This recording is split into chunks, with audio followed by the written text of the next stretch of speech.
colegas, eu vou começar a fazer aqui uma introdução bem rápida em português, depois nós vamos passar para inglês, porque a nossa convidada ela é dos Estados Unidos. Bom, esse seminário, primeiro eu quero agradecer aqui toda a colaboração da professora Camila, que acho que está lá no fundo, né? Professor Lana, não pôde vir, né? A nossa convidada, na verdade, foi trazida aqui pelo Geraldo Marta, que é pesquisador sênior da Embrapa, né? Nós vamos ter a apresentação. Muito bem lembrado, né?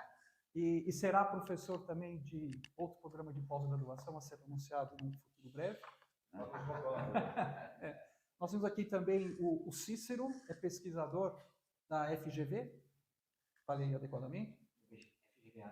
Sim. E a Jing Li, que é da Purdue University. Né? Bom, aqui nós temos o título da apresentação. Como é que vai ser aqui o nosso seminário? A Jing vai fazer uma apresentação de mais ou menos uns 20, 25 minutos. Né? O Cícero, que trabalha na mesma área, ele vai fazer também uma apresentação muito rápida, de 10 a 15 minutos, e aí o espaço vai estar aberto aqui para o nosso debate. Okay? So, just few words in English. So, Jing, thank you very much for coming. Thank you. Yeah. It's a pleasure to receive you. Okay, I said that your presentation, you told me more or less 20, 25 minutes. Yeah, but no pressure. Yeah, we have all day to listen. Okay? And later Cicero will provide a very short presentation as well, and after we have an open space for discussion. Excellent. Okay. Thanks. So thank you very much for coming. Yeah. So the floor is yours. Thank you so much.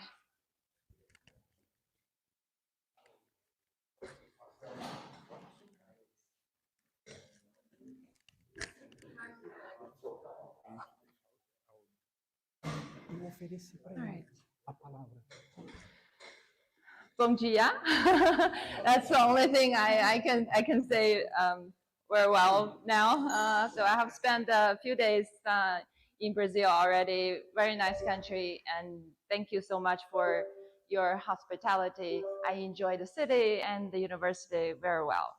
So I'm Jing Li. I'm from Purdue University, Department of Agriculture Economics, and also someone may already know the GTAP Center Global Trade Analysis Project was founded by 1993 by Professor Tom Hurdle. And so today I'm presenting a few projects that we have been doing related with Brazil. It has been very successful, and so the purpose of my trip here is just to explore the further collaboration opportunities. So a little bit about my university, Purdue. So this is where it is located in the state of Indiana, and we have been recognized as the most high-ranking public university in the U.S. for many years. And then I'm from Department of Agriculture Economics. It is under the College of Agriculture. It's also ranked very high both in the US and in the world. And our department has about 45 faculty members and about 100 graduate students, including both master and PhD. So a little bit about GTAP Center. Since you're from the Department of Economics. So GTAP was originally founded in 1993. So we are supported by consortium members globally. Now we have 31 national and international agencies contributing to our research. And many of them, like the World Bank, USITC, WTO, has been with us for more than 20 years. And we receive data from multiple countries, then almost 7,000 data contributors to us so far. And we also receive data from IBGE about Brazil input-output table to construct our core database and model for the GTAP. And globally, we have more than 30,000 GTAP model data users, and they modelers, they are policy makers, a large proportion from the academia. Yeah, it has been running very well over years. And then this is the project who is funding my trip, and also the main purpose of my visits under this Glassnet project. The whole name is Global to Local to Global Analysis of Systems Sustainability. So it is NSF, the National Science Foundation funded programs. And so the main purpose of that program is to see different networks such as GTAP, and Embrapa is considered as an individual network as well. So the NSF want to know if these already well-established networks, if they combine together and do some research, will that be even more beneficial to this sustainability issue analysis?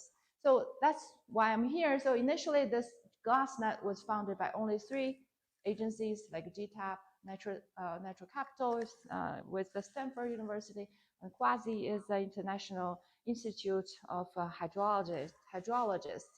So we start to work with the other institutions with specializations like agriculture, climate science, and land use.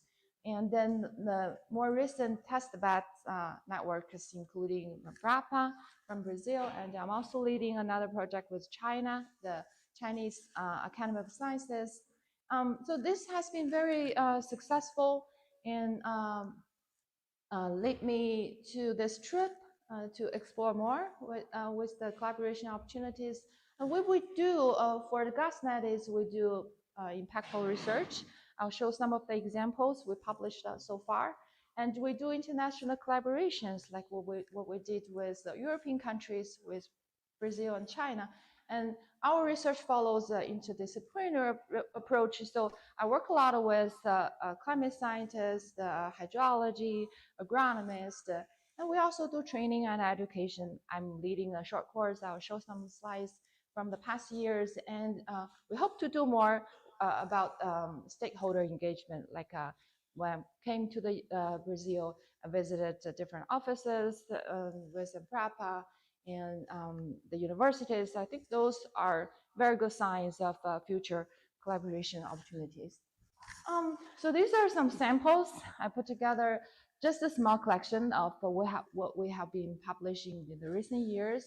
So all these are sustainability related topics: land use, water use, renewable energy, heat stress, climate change, trade. So these are just to give you a flavor of what kind of research we are doing, and we're trying to make the impact using our powerful tools. But also we look forward to more collaborations from local stakeholders like you. You're more familiar with the Brazilian consideration.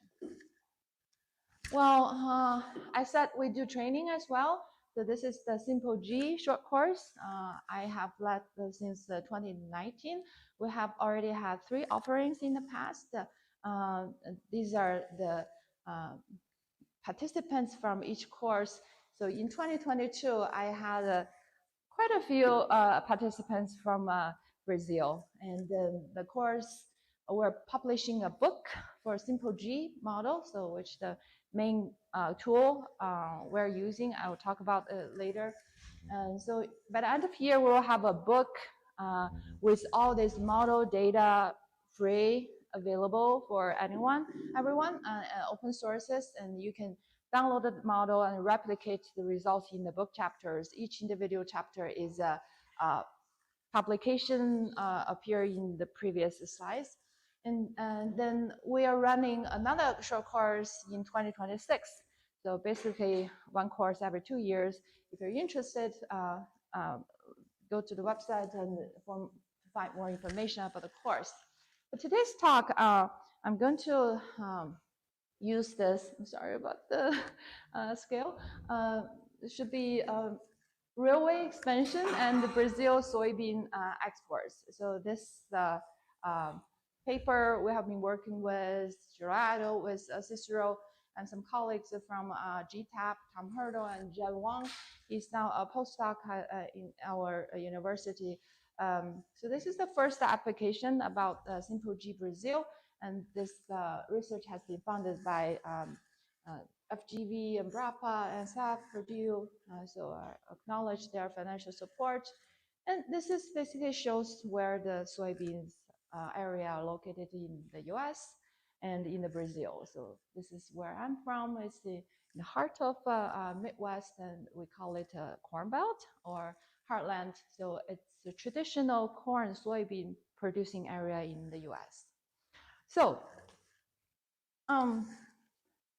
why I'm interested in this is so Brazil's soybean exporting is getting so competitive over the years. So since the mid of 2000, I think Brazil has become a major exporter of several commodities like corn, soybean, coffee, sugar, beef, chicken, and then particularly in 2013, the soybeans, Brazil surpassed the US and becomes the largest soybean exporter in the world in that year. And it has been keep growing since then. And then the USDA predicted that the Brazil's global market share of soybeans will grow from 42% in 2013 to 72% in 2033. So it's a huge increase in the future. So the trend is pretty obvious. The successful story of Brazil is attributed to lots of factors, not surprising. So you have favorable climate allow you to do multiple cropping throughout the year, and you have abundant land, you don't have a water issue. So those are the blessings. And also the recent years, the economic condition has been warming up, recovering since the recession, and global demand, like in China, is so strong. And also research institutes and Embrapa has invested so much on the agriculture technology R&D. And finally, infrastructure is helping a lot too. So why I want to highlight the infrastructure? So I want to use the simple example to illustrate why it is so important. So this table I grabbed from a recent report by USDA. So basically, this report compares the competitiveness of soybean produced in Brazil and the US. So this is an example showing the total landed price of soybeans exported to Shanghai, China. So the destination is the same, but the numbers are based on whether the exporting is from Heartland, where I come from, or from Mato Grosso, produced soybeans and exported through the Port of Santos. So you see the landed cost is a little bit higher for the Mato Grosso exports, and those are the breakdown of the total cost. So the farm price is just the farm gate, what it needs to produce, the production costs, including the variable costs, land, pasture, fertilizer, land, fertilizer, capital, everything, production costs included, is slightly higher if you think of the cost in terms of dollars per ton. And it's also because the yield in Brazil is slightly lower in the US. But in inland transportation cost, this is the cost of bringing soybeans from the farm to the Port of Santos. And then the third part is the ocean transportation, is to cover the cost from port to Shanghai, China. So you see, this is give you a general idea of how competitive the soybean is. But now, what if instead of exporting the soybeans from Santos, we bring it to the north and export from the Amazon River and from the ports in the north and then to China? Now you see the numbers are even more competitive for Brazil.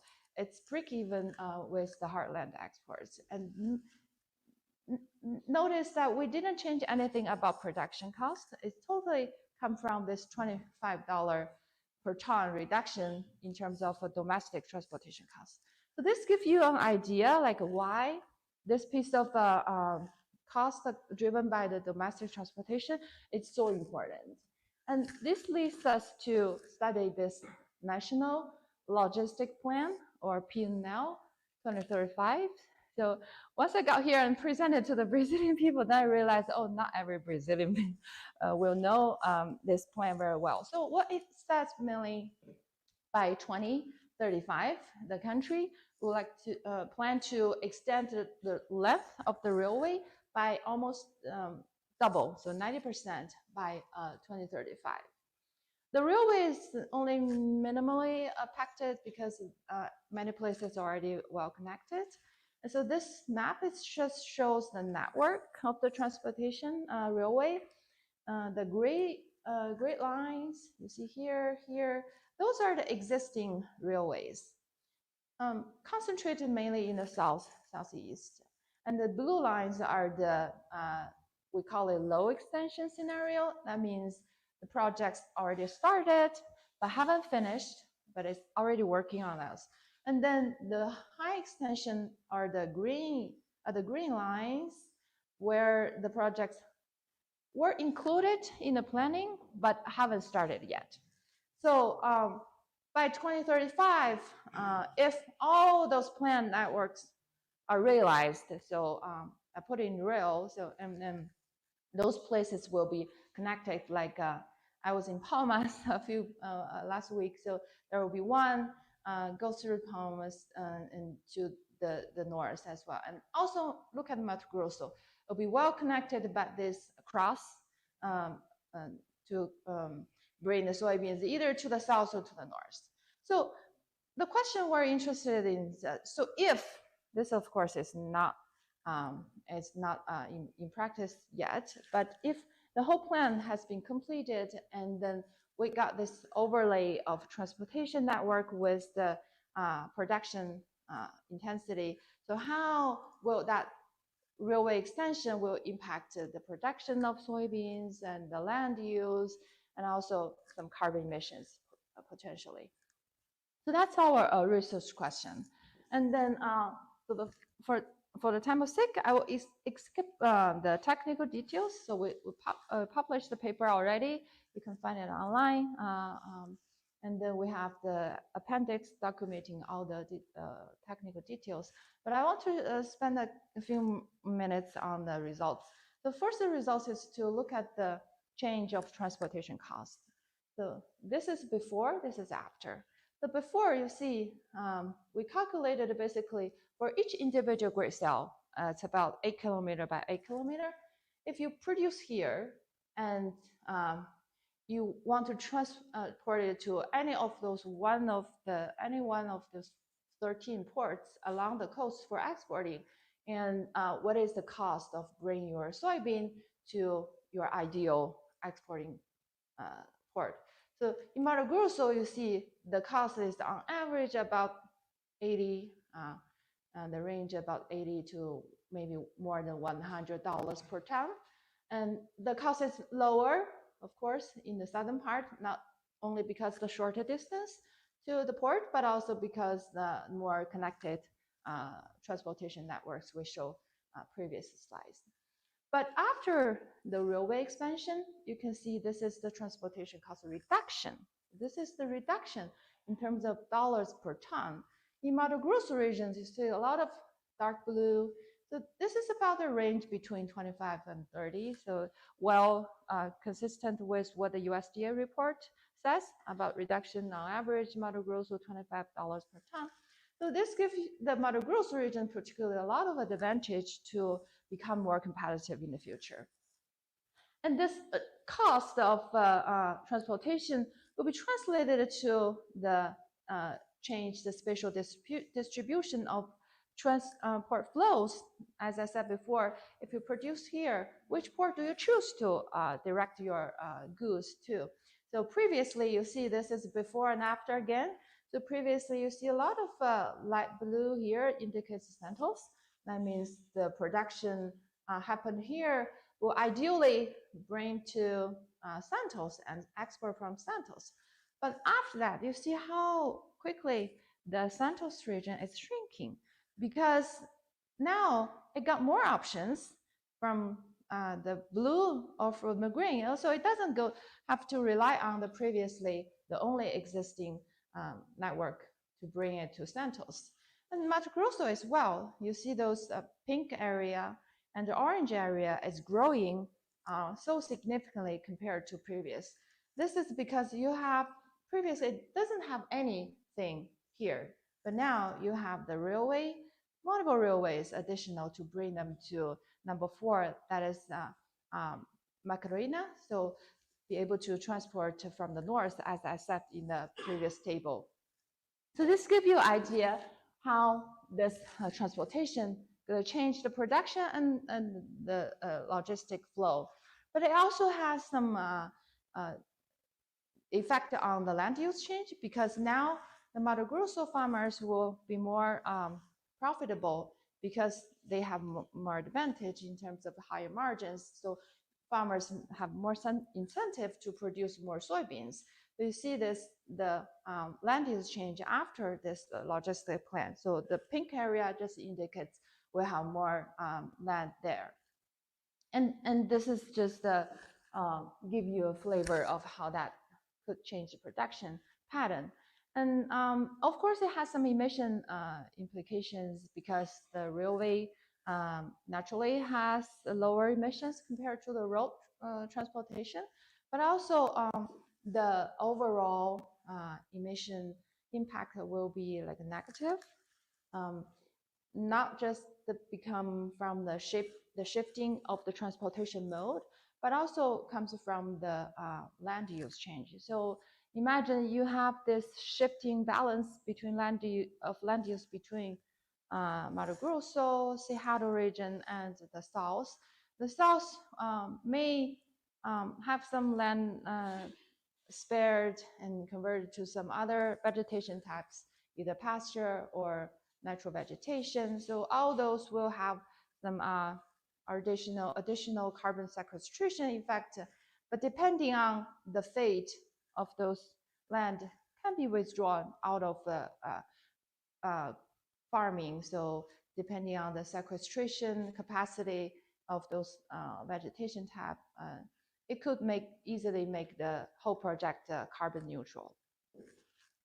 So those are the simple G and the transportation application we did. I know some of you are interested in equilibrium modeling, and particularly CGE with the GTAP. So this is a new product we're working on. John is leading this to connect the GTAP with simple G. So why do we need this? The simple G, I told you previously, is focusing on the grid cell level production factor use, but it's a partial equilibrium model. So it cannot be, so it tells well about what's going on within agriculture, but it doesn't tell well about the interaction between agriculture and the rest of the economy. So that's why we want to put the simple G inside GTAP. GTAP is a CGE model, it's a general equilibrium. So it tells everything within the economy, and every sector is connected with everything else. So we're trying to use this framework to say something about the interaction between the macro level economy and the local patterns driven by anything happen at a higher level. So we're not only able to say things about the gridded land use production, but also we can connect it to trade policies, to global supply chain. So it's going to be more powerful. So this is just to compare the key features of GTAP and simple G. This is GE, this is a PE. So of course, the GE is more comprehensive. You have more sectors, you have trade flows, not just the ag sectors, but could be non-ag sectors. But in simple G, mainly agriculture, but it has this advantage of capturing the fine-scale nuances. But once we put them together, this is the changes. So previously, simple G, we have about 50,000 grid cells at this 5 Archimedes resolution. And now putting them together, we have, because we have other sectors, we now have livestock, pasture, more gray cells is brought into the new version of Simple G Brazil. And also we have more land use types, we have more crop types. And then, of course, they will increase the total number of equations and increase the time of solving that equations. But this is considered to be useful in some type of analysis. So this is still work ongoing. So just to show some slides about the preliminary results. So here, what we study is the China trade policy of China imposing the 25% tariff on U.S. soybean export.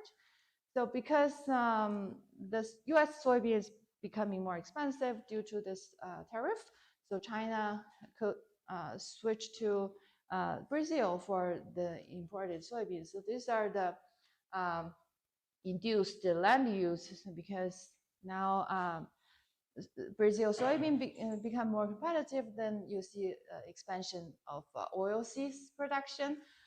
But you have only short-term that amount of land, so the additional lands will come from somewhere. So maybe from sugar canes and from other grains. So those are the local heterogeneous responses to this higher level trade policy. So this is the Simple G, GTAP Simple G. And for those you're interested in the general equipment model, not fine scale, we also have this new framework is to put the GTAP with a model called term. It's a subnational general equipment model, but particularly for Brazil. So Diego is leading this work, and this is one of the applications based on this new modeling to look at the heat stress, how that affects labor productivity across different income level of households, and how that affect the welfare and inequality. So the main question is, we're seeing more reports about the heat stress. It affects crops, of course, but it also affects human. It will change the productivity of especially those low-skill laborers. They have to work outside. And so the question is, what kind of impact will be on the labor force for people working in different occupations, and will be the impacts on inequalities and socioeconomic conditions. So the main logic behind this experiment is, when you see the heat stress, it will reduce the productivity of those unskilled laborers, and then, but those sectors, they need a lot of labor to produce. They have to raise the wages, the normal wages, to be able to attract more labor for workers for them. So that will, on the one hand, increase the nominal income, but on the other hand, those increased wages will be passed to consumers, because those are the costs, production costs. So eventually it will increase the inflation and the effective consumer price index.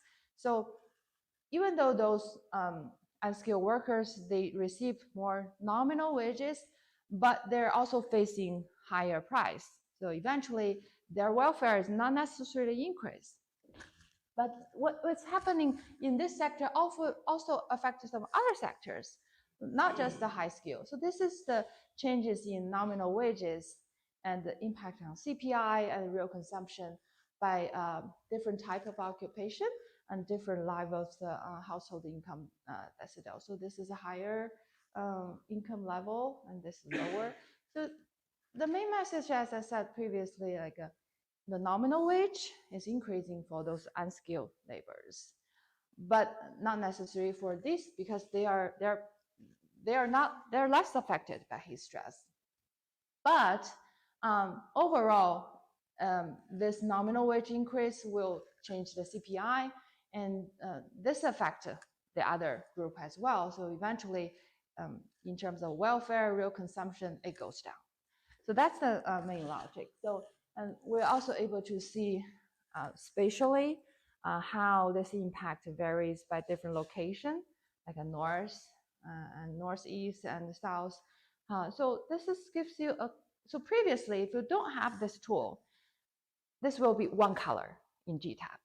But now you have different spatial responses from this, the same change in climate. So this just to give you some capacity. I quickly show some, I'm going to end my talk, some visits. So yeah, as I said, all of those previous work lead to my visit in lovely Brazil, from different offices in Embrapa. I visited the fields in Cerrado, so how tall those trees are in the integrated system. Yeah, I went to the Soybean conference, and everything just works so well. So my final slides. To conclude, I'm here to call for your collaboration in the future. I'm not sure if this is the right quote, but I'm trying to put something together, just like this famous Brazilian stew. So every ingredient has its own taste and brilliant. But when we put it together, it will become even more amazing. Thank you very much for your time.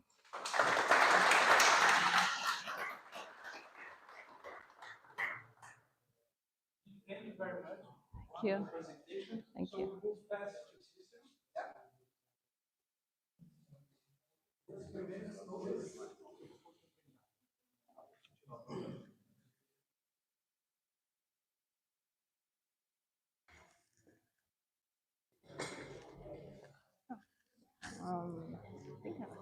Here. Here.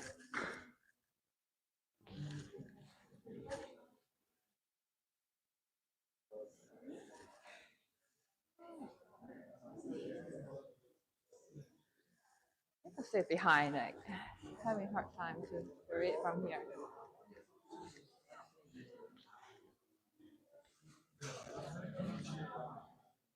Is it working? Brilliant presentation. Is it good? Yeah. I'm kind of rushed. It's difficult to talk after you know, because you put the level so high. No, sure. Oh, thank you.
Thank you.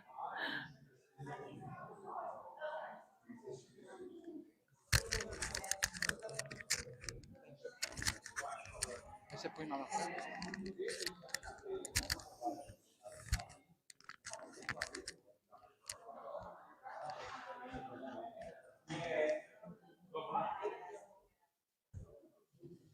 Bom, então nós vamos ouvir o Ciro Lima, da FGV, por favor.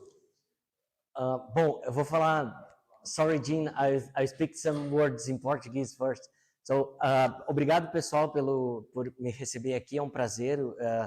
Eu recebi o convite do Geraldo e também eu tive a oportunidade de trabalhar com a Jing 2 anos em Purdue como pós-doc, né, no grupo do Glass, e conheci o Geraldo em 2016, numa conferência do GTAP, no Banco Mundial, e aí foi onde nós começamos o nosso relacionamento profissional. E aí, na minha volta dos Estados Unidos para o Brasil, trazendo o Simple, né, na bagagem, começamos então a trabalharmos juntos e estamos nessa estrada trabalhando com o pessoal de Purdue, a Embrapa e também a FGV. E agora eu vou passar para inglês para também que a Jing possa participar das nossas discussões. So, thank you everyone. Jing, I was just saying that I met Geraldo in 2016, and as a postdoc, I had the pleasure to work with you, Iman, and Dr. Tom in Purdue, and I brought the simple idea with me in my luggage when I was coming back to Brazil, and now we are working together. And today I will present just some thoughts about this bioeconomy GDP that we are developing in the agribusiness center in FGV and also in our observatory of bioeconomy. And eventually, this data, the idea is to connect this bioeconomy data and the bioeconomy philosophy, like a circular economy, into these models, a CG model or partial equilibrium model as the simple G, okay? And when you look at the bioeconomy concept, this is, we don't have a world consensus, and also here in Brazil, we can discuss this later, we don't have like, we don't have this, the idea of what is bioeconomy and what is the concept of the bioeconomy. And when you look at the literature, so the bioeconomy emerges this concept when the technological advancement of life science, like biology, medicine, biomedicine, environmental and agriculture science, met all these engineering science, like mathematics, computer science, and when you connected this life science with math and artificial intelligence, for example, and with this connection emerged a lot of different products, different bio inputs, like different types of services, and also all these projects they are embedded with a lot of R&D infrastructure. And these, of course, all these projects and these services, they are reshaping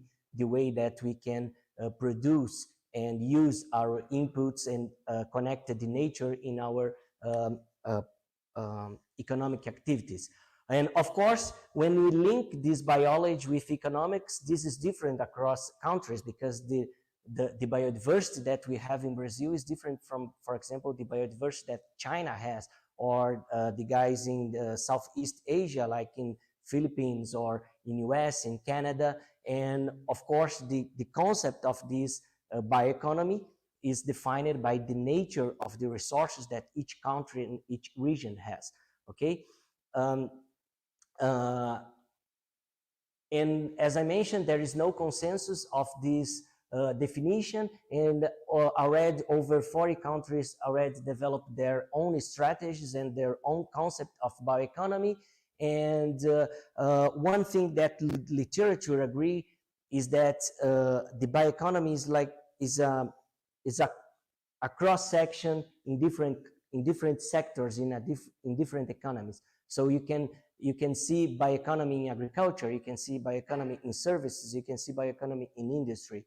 And I show you here that we have these three major definitions based on the objective of these investments or this strategy to develop this bioeconomy. You can see the biotechnology definition, the bioresources definition, and the bioecology. And this third concept here, the bioecology, try to mix the nature-based solutions with the integrated development between the nature and the economy. And the other two ones is more technology with more technology improvements to enhance the economic growth and employment, and the bioresource to replace the fossil fuels with renewable resources. And when you look at this, oh, here is, yeah, oh my God. Okay. So this is a publication from National Academy of Science, but you can here in yellow is the different definitions across countries. So let me try to just solve this issue very quickly. Okay.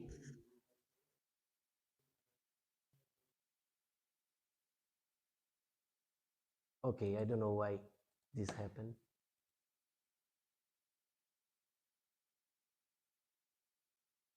Oh, yeah. Okay, so let me show here. So you can see here, for example, for Argentina is the use and transformation of biological resources. For China is the biotechnology development. So the, okay, here, the European Commission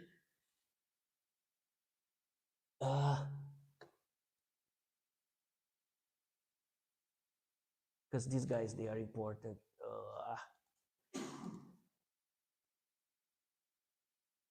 Oh, sorry about that. So you can see here that for the European Commission, the bioeconomy encompasses the production of renewable biological resources and includes agriculture, forest, fishery, food, pulp, paper production, as well chemical, biotechnological, energy industry. You can see that for different countries, you have different bioeconomy. And of course, this is the same for German, trust on me, German, Japan, Malaysia, and other countries. This is interesting because you can see here that, just let me show you here for the United Kingdom. Oh, this is important. Okay, for the United Kingdom, it's not about just one industry or looking at a particular specific innovation, but encompass the economic process. So if you have the combination of biological resources in your industry with a chemical inputs, you can say that this is bioeconomy. So because we have these three different concepts. And when you look at the international literature, here we have some US publications here in Europe and here in the US. You can see that the European guys, they are considering crop production, agriculture, livestock production, fishery, forestry as part of bioeconomy. But for example, in US doesn't consider these activities in bioeconomy, like they say that these are emerging activities with potential to be part of the bioeconomy.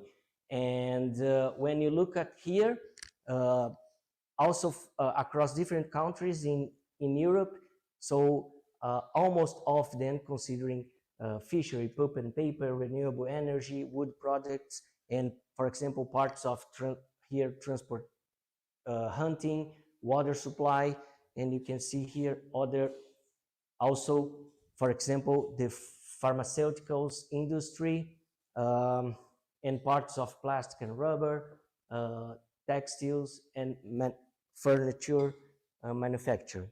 So, and for Brazil, we are the same. We have several definitions. The first study from the BNDES was based in the biotechnology definition that tried to measure this, the importance of bioeconomy in Brazil. And the last one was this publication also from Embrapa, based on the biological resources, focus on the renewable biofuels. Okay, and for us in our group in the Observatory of Bioeconomy, so the bioeconomy is the economic activity of stock, use, and transformation of the Brazilian natural and biological resources, because we understand that when we connected the nature with our industrial process, we need to considering our stocks. because if you, for example, if you're considering the timber production coming from illegal land or a legal reforestation area, both contributes to the same, to the GDP, to increase our GDP. But when you have, for example, illegal deforestation, or you don't have a good management of land, you are decreasing our stock of nature vegetation for our future. So this is why we are putting in a broader, a wide concept of bioeconomy. And also we are considering the agriculture, livestock, forest, fishing, aquaculture, food, beverage, paper, textile, biofuels, tobacco products, and segments of computer science, nanotechnology, information technology, clothing, footwear, wood, pharmaceutical, chemicals, rubber, and plastic furniture, electric energy industry, and also distribution services. Okay, and you can ask me, okay, what type of service can be part of biotechnology, the bioeconomy? And if you think about the, how do you say sequenciamento genético? It's difficult, this one. So, sorry? Yeah, if you are mapping like a genetic DNA, so you have to put this information in a safe place. And we are talking about artificial intelligence, blockchains, like crypto, this type of service, and this type of computer science to keep this information safe. And when you keep this information safe, this is part of the bioeconomy, okay? And this, of course, you have a trade-off of this scope, because if you have this comprehensive approach, you can say that, okay, I'm 100% bioeconomy, so I don't need to invest more. But also when you focus, you have a very narrow approach to define your bioeconomy, you can start to missing pieces about the technology and how you can connect these new technologies to the bioeconomy concept. So, and also this is also important to a political strategy, because if the world, as I show you to you, is moving along, is moving toward a wide concept of the bioeconomy. If you say that our bioeconomy is only, for example, our Amazon forest or our forestry services or ecosystem services, we are not sitting at the same table to discuss. We are not saying like the same common language of bioeconomy like US, China, or European Union, okay? Okay, and we have a lot of publications from Europe. I just show here this research Tariffs started in 2012 to measure the economic importance of bioeconomy in Europe. And from this, from Tefsa and Robert Barrick, it starts a lot of papers have been published in the Europe and also in US and in China to try to measure this the economic importance of bioeconomy. And what they did is just a simple methods that say, okay, how much in your industry you are buying from biological resources. And to measure this biological content, these guys in Europe did an interview for 15 experts. Now they are trying to improve this method, and of course we have a lot of limitations, but in our case here in Brazil, we try to do some similar to have this to define the economic value of this the bioeconomy in Brazil. And what is important, because you need to create this information based on value added, employment, or other economic variables, and also to put this data available to make this systematically updated and to be validated by other researchers.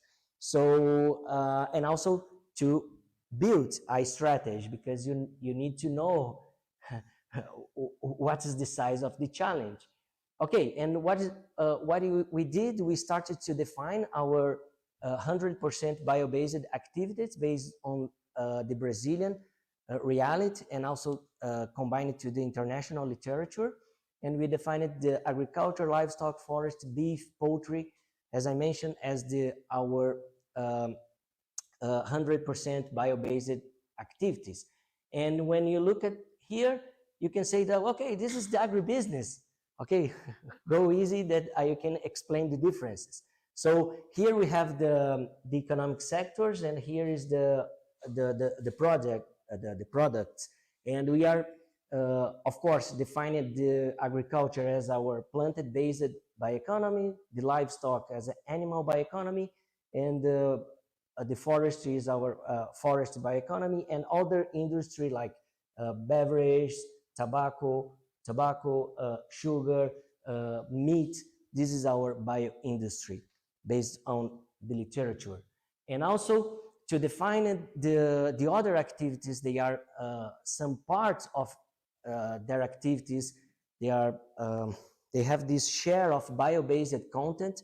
We look at the national accounts, we look at the intermediate consumption of these activities and say, okay, how much the pharmaceuticals industry is buying from the biological resources, or they are demand from biomass resources. Imagine, for example, this table here. Imagine this is a good piece of wood, not, I don't know, yeah, maybe this is a good one. So if you put like in a technological process to make this table, to produce this table, you need some hours of capital, hours of labor, and some metal and some wood. What we did, we look at this table and say, okay, how much this table, how much the wood costs based on the cost of the table. If it's 10%, okay, the bio-based share of this table is 10%. Okay, and this is a simple way, but it's better than interview the people. So we decided this share of bio-based content looking at the economic structure of each sector. Okay, and when we do this, we have this bio-based industry. For example, this is the, let's say here, this is the products of wood. The bio-based share is 18%, which means that in the mix of the production of the wood products, 18% is coming from biomass and biological resources. So the bio-based of this activity is 18%, okay? And the only difference here is the electric energy. So we considering this share is based on the biomass generation from sugarcane and timber. Okay, we have this information in the National Energy Balance, the Balanço Energético Nacional, né? Okay. So. Okay, and just here some results. Of course, we can compare here, sorry, Jing, this is in Portuguese, but okay, yeah, I'm finished. So here is the bio GDP is increasing over time, because also in these 2 years here with COVID and after COVID, also the agriculture is increasing. And when you compare to the Brazilian GDP, we are saying around 25, a quarter of our GDP is coming from these biological resources. Okay, this number is similar to the agribusiness. Yes, what is the difference? What are the differences? So in the agribusiness, they considering the fertilizers industry and also the machinery industry. And here we are not considering this industry, but also we are considering the medical industry, medical activities, biomedicine, pharmaceutical, cleaning industry, and also the different services, okay? Yeah, and here we have this, this is the annual growth rate for the Brazilian GDP and also the bioeconomy GDP. You can see here the COVID hit the Brazilian economy hard, but also the bioeconomy, we are more, the bioeconomy is, was more resilient, and also we had this bad year into 2022 and recovery in 2023. So just to finish here, so the primary bioeconomy, that's the agriculture, livestock, and forestry, represents around 41%, and the bioindustry around 47% of this when we do this decomposition. Okay. And also it's important here is just the paper that's under review about the supply-driven multipliers. This is common in the input-output table literature, but we are not considering the demand driver here, because all these, we understand that all these sectors, they, if you design a policy for the bioeconomy, you are considering the supply side of this relationship. And we are interested in this part of the distribution, the sectors, they have a high level of intermediate inputs based on their production. And you can see here, when you move from the vegetal bioeconomy to bioindustry, we have this higher level, and we are more, the multipliers are higher because you move forward your linkage. Okay, and these are the sectors. I can show you this in a later discussion. And okay, the idea here is just to have this data systematically available. The idea is to have this quarterly, indexed by the IBGE, linked with IBGE data, and make this available when IBGE release their data, we can produce our bioeconomy data. And also we are constructing other bioeconomy database based on the employment data, and also this international trade directly connected to UNCTAD's database to have a sort of comparison between the trade in bioeconomy in Brazil and with other countries. Yeah, that's it. Thank you very much.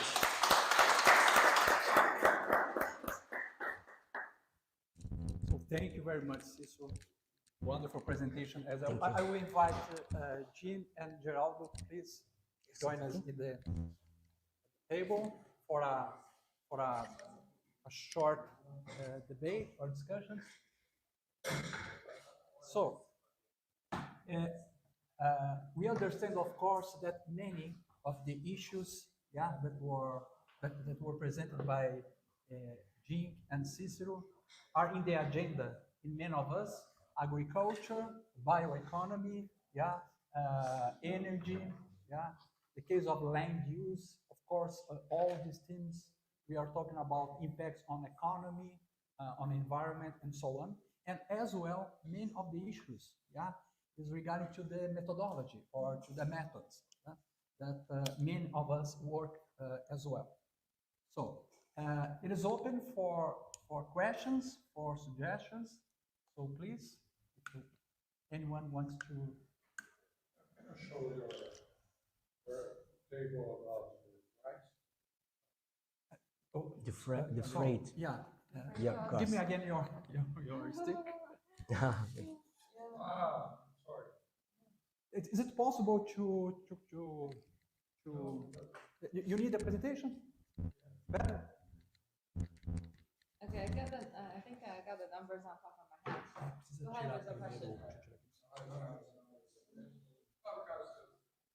You under the cost of price, put it to table.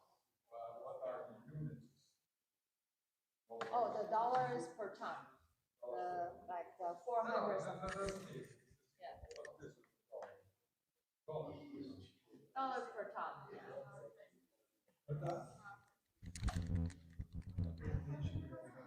So another question would be possible to make.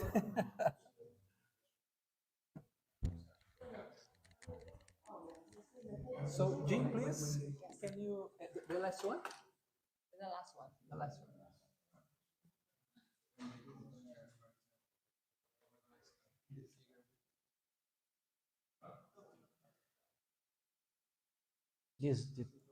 Yeah.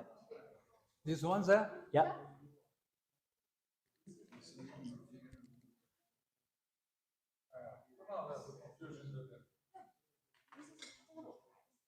US dollars.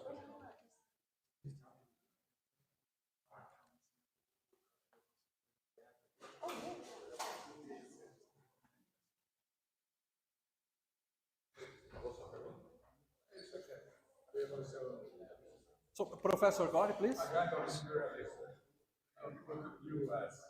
The US. Gente, ó, por favor, se puder fazer silêncio, só para a gente poder ouvir as perguntas aqui, por favor. Relevant. Well, here it's important to emphasize another point that, as Jing had mentioned, the farm price has not changed, but as you improve the infrastructure, you are going to get inputs at a lower price as well. So probably this farm price is going to be reduced as well. So when you consider direct and indirect effect coming from this infrastructure improvement, probably this effect is going to be much higher. Change between those ports that come to goes toward bottom line and then goes by the north. The fact that the production has relocated towards north, is that a Yeah, part of. So give the railway, you have this option. Previously, you don't have this option. Now you have this adoption to transport to the north and maybe bring the imported fertilizer quite a lot to the farm that will reduce. So to compare the production structure, U.S. farm loses on rents. The land is more expensive. But the cost of share of fertilizer and pesticides in Brazil is much higher than the US.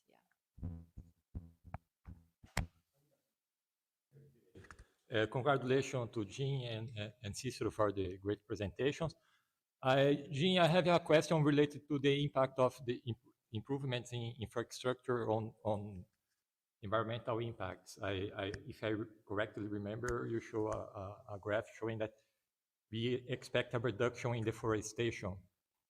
So I wonder if you are supposing that law enforcement in Brazil is respected, because in the Amazon forest, farmers are allowed to deforest up to 20% of their lands, but you can easily surpass this limit. And so how do you account for this lack of good institutions in the Amazon forest? Because I believe that the farmers will be more likely to deforest because they have a closer port to export.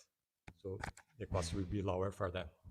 I'll have short response to the technical aspect. So in the model, we do have this supply elasticity, how likely the land is able to expand if you have these drivers to increase the production. In the model, technically speaking, we control that elasticity parameter to reduce the possibility of expansion in the area where those regulations are in place. But Gerardo. Yeah, just complementing. We worked with land elasticities to control the amount of land that can be put into production according to the forest code. So depending on the region we are talking about, you can expand up to 80%, up to 65%, or eventually up to 20%. For example, in the Amazon biome, you can have only 20% under cultivation. So we control that by using different land elasticities. And when you reach, for example, you are in that part of the Cerrado in the legal Amazon, that you need to set aside 35% of the area, right?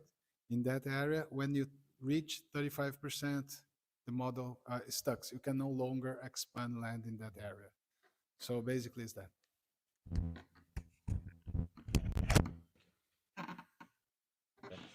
No, just if you can explain a little bit this. No, why is this? One is strictly positive, that increasing of the effects, the other is reducing sharply. What are the main causes of this? This is shows total change in CO2 emissions relative to the baseline, so without any expansions. Look at the overall. Overall is negative. Okay. So yeah, we got some positive from the railway expansion because you have more railway and the railway does use fuels. But now you kind of substitute the railway with the roadway. So the roadway has even more emission factor, higher emission factors. Now you're using this one to reduce the load of trucking. And then that reduces a lot of carbon emissions from the reduced roadway. But at the same time, one important component is land use. Land use. We see some maps showing the production patterns shifting between the Cerrado and the south and southeast. Cerrado, you see this expansion. So those are coming from land use change. Previously, maybe pasture or other land types converted to croplands. You see more carbon emissions out of that land conversion. But likely, the area in southeast could be shrinking a little bit. So some land can go to other type of vegetations that will have a higher carbon sequestration capacity than the cropland. So it depends on the fate of those land, whether it goes to natural vegetation or goes to pasture. So the carbon sequestration, those reduction from the carbon emission, those are the sequestrations will be seen in the southeast. But overall, so the aggregated impact will be still beneficial for the environment in Brazil. So a good point to emphasize here is that if you focus, many studies, they are focusing only, for example, in a hotspot expansion region, for example, only in the Cerrado. If you focus only in that region, you're going to have a land expansion effect and you have a conclusion different from when you're considering the spillovers across the countries. Other questions from Matheus? Already? Okay. Well, my name is Matheus Butz. I'm also a colleague from Geraldo at Embrapa and a faculty here at the doctoral program in environmental in society at Unicamp. I have two questions. Well, thank you very much, Geraldo and Marcelo, for putting this together, and Jing and Cicero for the brilliant presentations. I have two questions or comments, and you may address this together as you prefer. First one, Jing, you are becoming an expert in Brazil, right? You are. At least in the Brazilian dishes and in our diversity here. Well, the transportation point is very clear, right? One small comment is that not everything that are in the Brazilian national plans become realities. So that's something that you have to take into account in your models or scenarios. And the specific question is related to labor. As you know, as agriculture becomes more and more mechanized, such as soybean, corn production in Brazil, you will need 100,000 hectares. So I wonder if when you speak about labor, you are addressing all the value chain or only the production side. So that's one point. And that may be related to another question, and Cicero has been with the bioeconomy definitions and discussions about the bioeconomy definitions. as we are talking about Brazil, it's probably better for us to take into account the Brazilian realities and inequalities, right? So recently we had a book published and organized by Adalberto Val at INPA and Jacques Markovich, which title is Bioeconomy for Whom? So that's a good point to address. In my point of view, we cannot use the term bioeconomy as it was a business as usual economy only using biological resources. It must be something different than that. And last week in Nature, Ecology and Evolution, Rachel Garrett and others published a paper where they call attention to something they call social bioeconomy. Others use the term the economy of social biodiversity. So how would count not only the economic part of the equation, but also the social part of the equation in Brazil?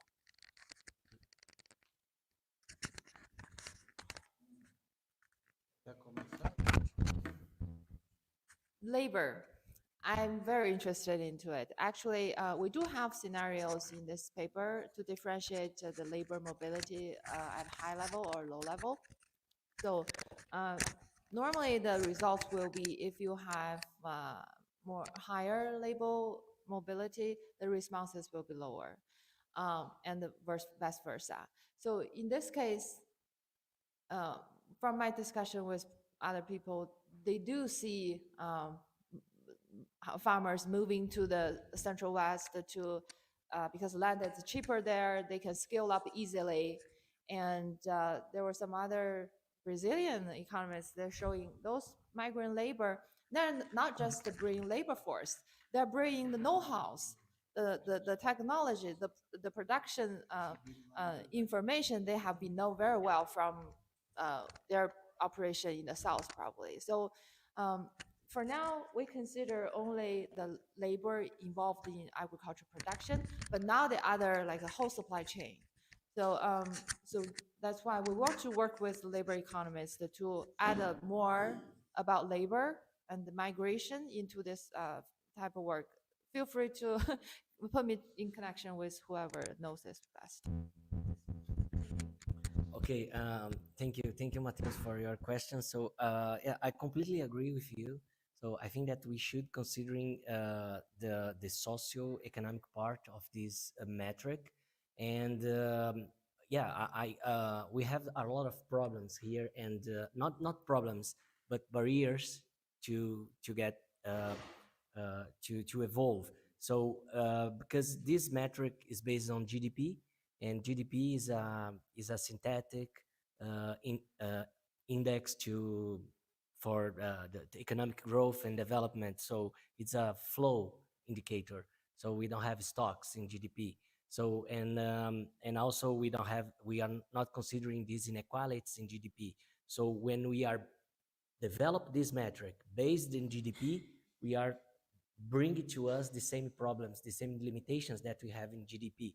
So, and of course, for the Brazilian reality, we should considering these socioeconomic issues, the sustainability issues. So once we have these indicators, once we have this index to bring this together, so these numbers will change for sure. Okay, and yeah, so I completely agree. So we should considering this in our metrics, and this is the next challenge for us. Very quick, two comments. First comment regarding labor, two things. Brazil has about 8.5% of labor at the primary sector. When you go to other developed countries, developed agriculture, such as the US, Europe, this shrinks to 2.5%, 2%. So probably is going to be a change on that.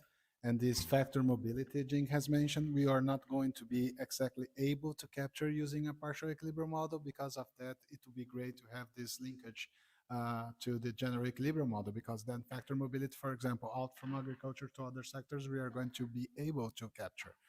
The second comment that is pretty cool is that Zé Maria will remember last year in Argentina at ICA VR, there was this presentation. I can't remember the name of the German professor.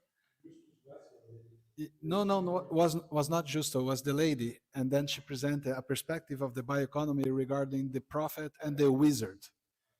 So basically, yeah, this is very interesting because the debates she brought about, people are some guys, they are the prophet, they are very excited about the future opportunities, and the wizard is more pessimistic. Oh, someday this thing is going to be wrong.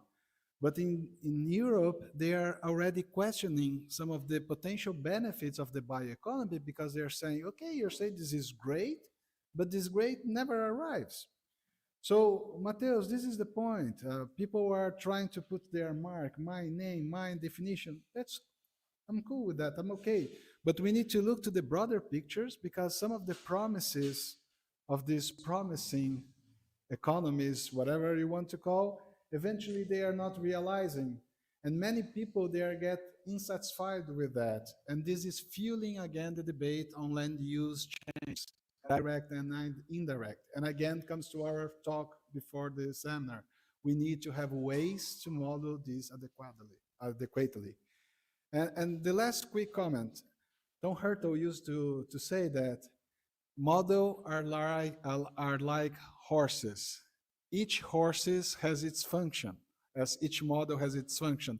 You're not use a Percheron to ride, in Jockey Club, but you're not use a quarto de milha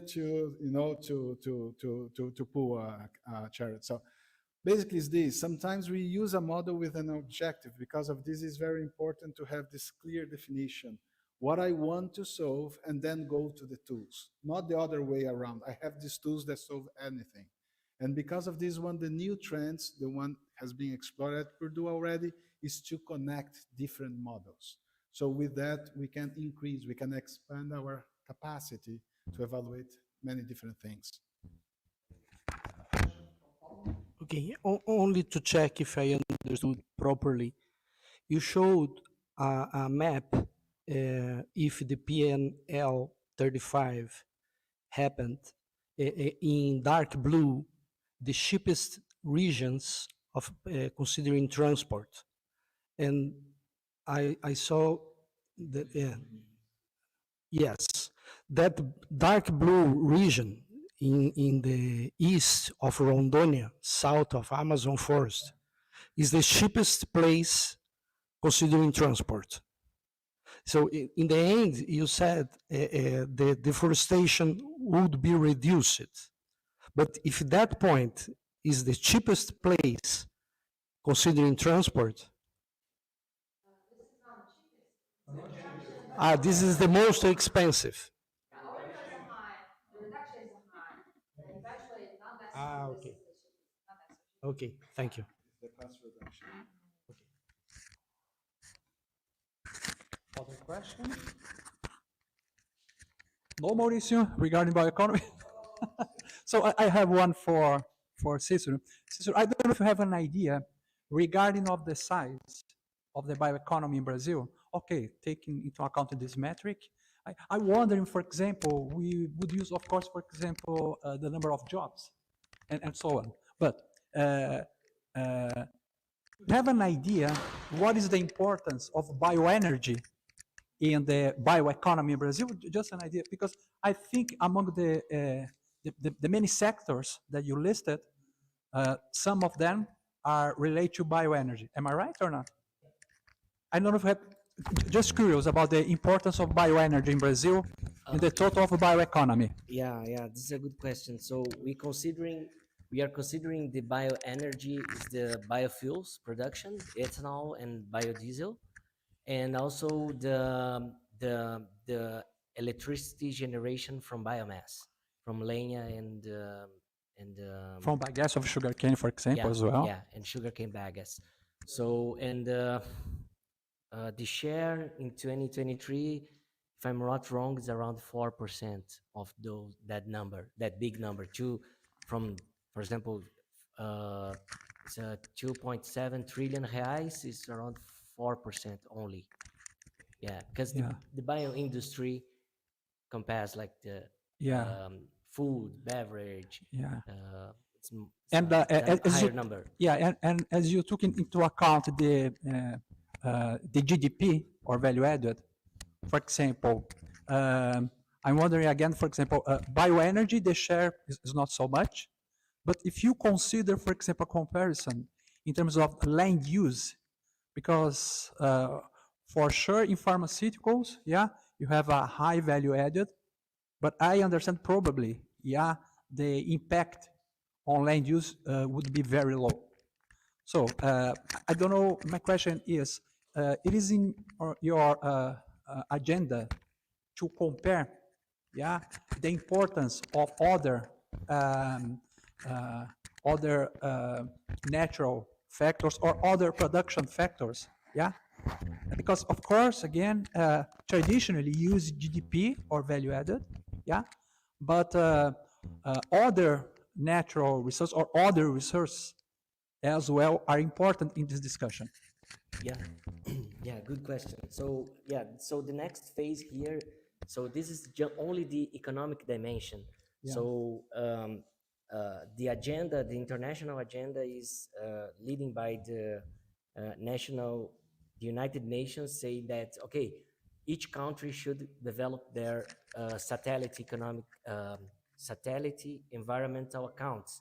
So you can have idea of use of land, deforestation, water, energy, energy balance, energy stock, or biomass stock. And so far, IBGE created only we have the energy balance and the water flows, but we don't have an idea of water stock, these accounts. And also, yeah, we are trying to connect this environmental dimension in these numbers, and of course land, GHG emissions,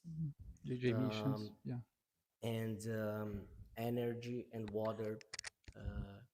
We are bringing this data to have this dimension. Yeah, just one question more. In the past few years, OECD is developing what we call multi-factor index.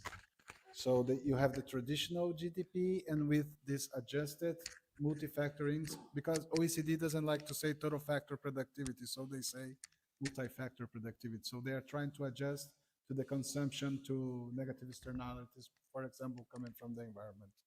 So as I have the power, I have the microphone.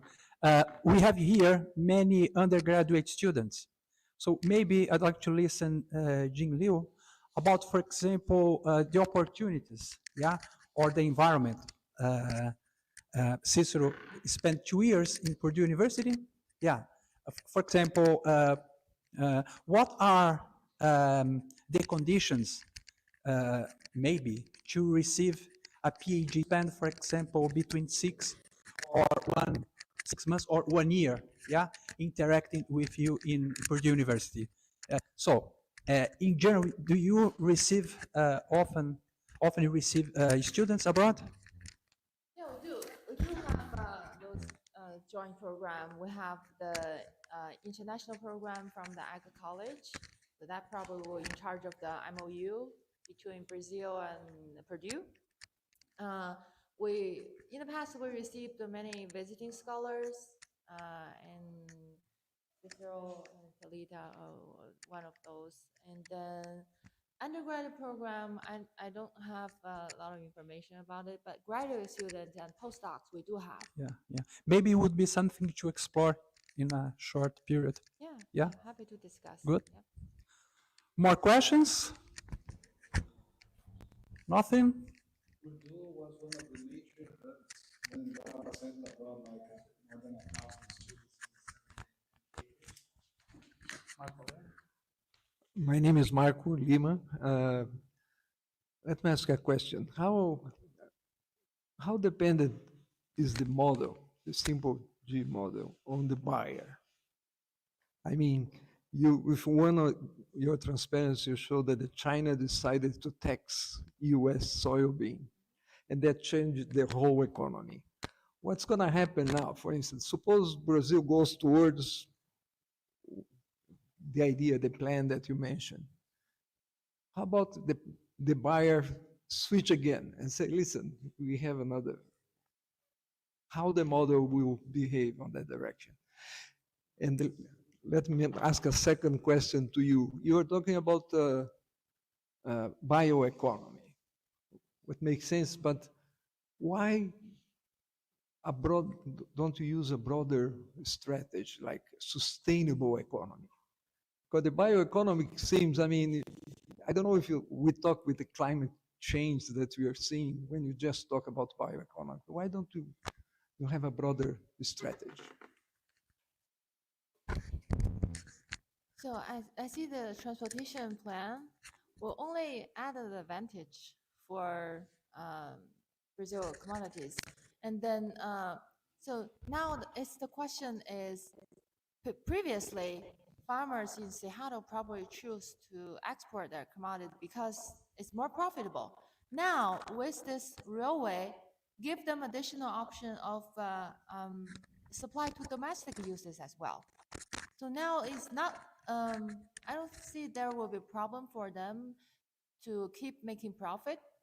Now it's like, are we going to continue to hold this amount of exporting? Because the international demand probably will only continue to grow, not just from food, but also from biofuels. So this morning we were talking about how competitive the feedstock produced in Brazil as well, to maybe able to export ethanol in addition to exporting food in the future. So this transportation is not only benefiting agriculture, soybeans, but also other mineral like mining companies as well. So we wouldn't be able to evaluate all those benefits, but with the GTAP simple G, we'll have the CGE, we're able to incorporate more sectors other than just agriculture. We'll have a whole evaluation, comprehensive evaluation about the benefits of the transportation plan. Thank you. So let me try to say this. So I think that when we put this bioeconomy, a sustainable bioeconomy, we are trying to make the concept more wide. And to be sustainable, you have three pillars: economic, social, and environmental. And here we are only considering the economic part of this. And of course, as I show you here today, we have this trade-off, and I'm part of this trade-off, because here I'm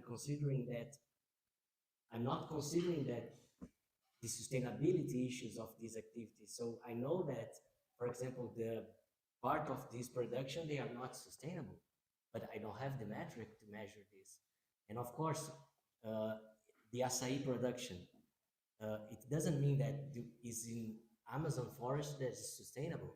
If the world increased the demand for the acai, we don't have more forest in the Amazon. So I think that we need to make this clear, that when we have this sustainable index and this sustainable production, and we can measure this, we can say that, okay, this is my bioeconomy and this sustainable part of my bioeconomy. So this is why we don't use these two concepts together, because I know that this is not sustainable. It's 100% sustainable. So I think we have a very, very good section.